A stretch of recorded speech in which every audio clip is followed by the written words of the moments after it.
तुझको तो दिल परेशान है, तेरा ही नाम लेता दिल सुबह शाम है।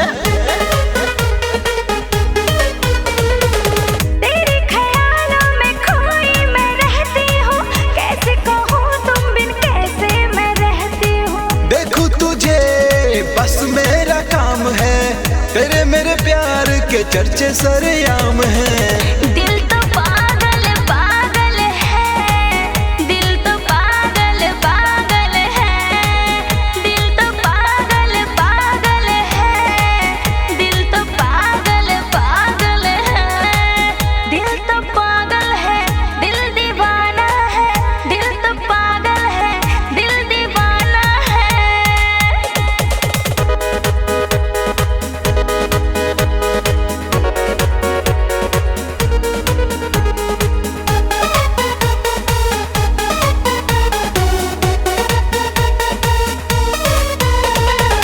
तेरा दीवाना हूँ, खुद से बेगाना हूँ, बदले न जो मैं वही तो बहाना हूँ।